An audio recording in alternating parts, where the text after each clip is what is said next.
আসসালামু আলাইকুম রহমতুল্লাহি বারাকাতুহু।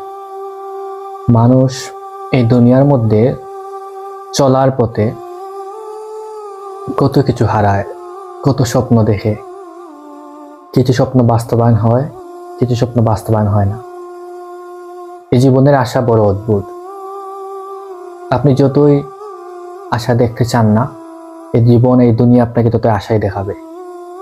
দিন শেষে আপনাকে আপনার রবের কাছে ফিরে যেতেই হবে। আল্লাহ সুবহানাহু ওয়া তাআলা মানুষকে এই দুনিয়ার মধ্যে শুধুমাত্র একটা উদ্দেশ্য দিয়ে পাঠিয়েছেন, আর সেই উদ্দেশ্যটা হচ্ছে কিভাবে আল্লাহ সুবহানাহু ওয়া তাআলাকে সন্তুষ্টি করে এই দুনিয়া থেকে বিদায় নেওয়া।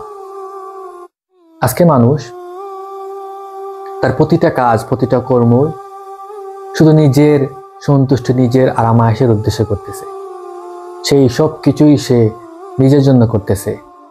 নিজের এই দুনিয়াতে টাকার জন্য এমন একটা ভাব সে ধরতেছে যে এই দুনিয়া সে স্থায়ী থেকে যাবে, এই দুনিয়াতে তার কখনো চলে যেতে হবে না।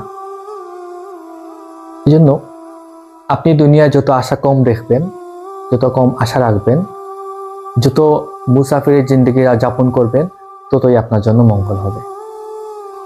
দুনিয়া এবং আখিরাতে উভয় জাহানে আপনি কামিয়াবি লাভ করবেন। তাই আসুন আমরা এই দুনিয়ার যে চাকচিক্যময় আশা আকাঙ্ক্ষা, এগুলো আমরা কম দেখি। বিশেষ করে দুনিয়ার কোনো কিছু যখন আমরা হারাই ফেলি, তখন এটা নিয়ে আমরা অতিরিক্ত ডিপ্রেশনে না যাই। এই তো কিছুদিন আগে আমরা এটা নিউজ দেখলাম যে সে মাত্র 3 দিন পরে তার বিবাহের অনুষ্ঠান, আখতার অনুষ্ঠান, সে এর আগেই 3 দিন পূর্বেই সে পানিতে ডুবে মারা গেছে। এটা তার হুকুমে ছিল মারা যাওয়ার, কিন্তু কনসেপ্টটা দেখেন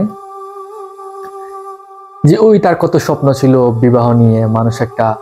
মানুষ কত স্বপ্ন দেখে তার বিবাহ নিয়ে, কিন্তু সেই তার আব্দু পর্যন্ত পৌঁছতে পারে নাই, সে দিন পর্যন্ত পৌঁছাতে পারে নাই, তার আগে তার চলে যেতে হয়েছে। এই জন্য আসুন আমরা দুনিয়ার আশা আকাঙ্ক্ষা কম দেখি। দুনিয়ার আশা আকাঙ্ক্ষা যত কম দেখবো, তত আমরা স্বাচ্ছন্দ্য জীবনযাপন করতে পারবো।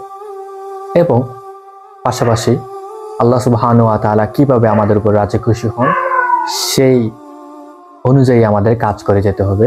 আল্লাহ সুবহানাহু ওয়া তাআলা আমাদেরকে সেই তৌফিক দান করুন। আমিন।